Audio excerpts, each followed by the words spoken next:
So I purchased the GPi Case 2 back in December, and I haven't really been able to get it to work until just a few days ago because I did not purchase a Raspberry Pi 4 with Wi-Fi, which meant that I couldn't find a single guide out there that could help me put games in there without Wi-Fi. But I finally managed to get a RetroPie in there, and just a few days later, I have a broken unit. So I want to bring this to light because it could show just ways of messing things up, especially if you're new to a Raspberry Pi system like me. So let's dive right in.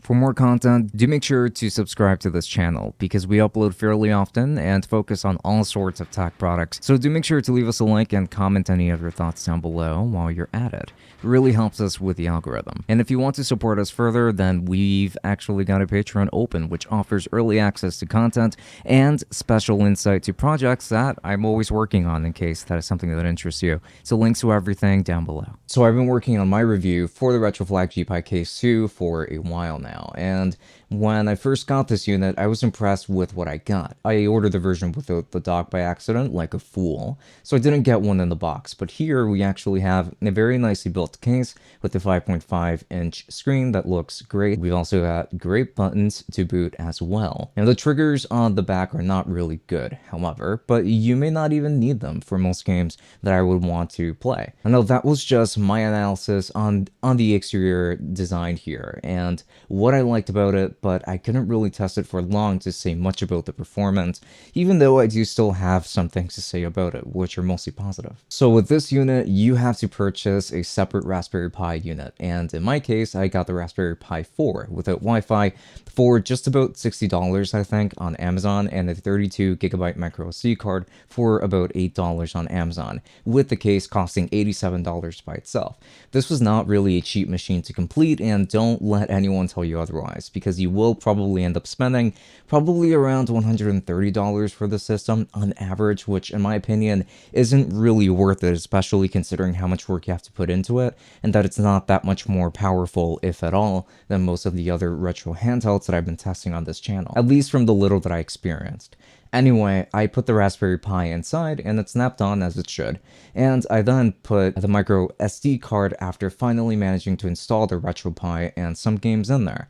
And like I said earlier, I couldn't really find a tutorial at all for how to put your own ROMs without Wi-Fi, so I actually had to get a Wi-Fi dongle with a USB-C to USB-A adapter to get Wi-Fi to work with the system.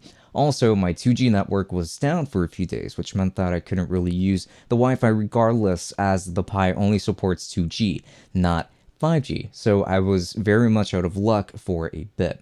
I think it's so unbelievably frustrating that there is little to no information out there that I could find that would allow the transfer of ROMs offline. Like, this is the first retro handheld that gives me these kinds of issues, but it's also the first Raspberry Pi system that I have gotten. And I suppose that if you are going with a Raspberry Pi system, you should know what you're signing up for there. But once everything was finally put together and I finally got RetroPie and games installed, I was able to do a little bit of testing. PlayStation 1 and Nintendo 64, which were the only emulators that I got to test, performed very well, and I was actually really enjoying the gaming experience with the system. I tested out games like Mortal Kombat 4, for example, on the PlayStation 1 side, and Ocarina on the N64 side, with great results from the Pi 4. But then I came across a problem. My system entered this weird script state out of nowhere that wouldn't respond at all. I don't have a screen here or any kind of footage to really show for it, unfortunately. But after that script, I tried to restart my Pi many times, but it wouldn't shut off until the battery died. And by the way, I did install the safe shutdown script, and it worked just fine at first, for quite a few turns, I want to say. So I restarted the system after charging it all the way back up, and then there was another issue with the display this time. There was this pinkish hue now that affected the colors on this display and made everything look a bit strange. I thought that it was because the Pi maybe just got so hot while dealing with that strange script that I mentioned earlier, so I tried restarting my Pi yet again, and then again, this time I just saw a bunch of lines, black and white, across this display, and that's the only thing that it would show. Then the day after, the case was not displaying anything anymore. The display would power on and light up, but it wouldn't actually show anything on screen. So that's when I realized that I was SOL. So now I have a non-functioning unit, and I am curious about what you think went wrong here. I'm fairly certain that the Pi was the issue here, or maybe I broke it somehow in some way, but I do think that this was due to user error. It is still unfortunate though, because if I hadn't bought this on Amazon, then I would probably really be SOL after losing $157 on average. In my case, for this purchase of every important component here. I already scheduled a replacement with Amazon, thankfully, so I will be getting a replacement without issues, and that even includes every unit involved here, like the Raspberry Pi and the case. But I still want to know, what do you think happened here? I do wish that I had footage of the entire process, like when it worked and then when it stopped working, when it started showing the lines and everything, but I only recorded everything after it all happened. So I will make sure to do that moving forward to just keep my tracks clean. But anyway, it does still suck to have a broken unit like this, especially since it is my first Pi system, and I was excited to build it up, but I'll just have to wait for the replacement. So thank you so much for watching this video up until the very end. I'm really curious to hear your thoughts and opinions down in the comments, of course.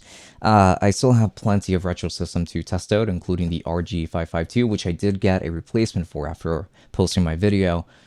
And I also ordered an Odin Pro, so hopefully I will be able to test that once that arrives. I would like to thank every patron, beginning with the tier 3s, which are going to be Aaliyah, Omar, and Sada Wazal.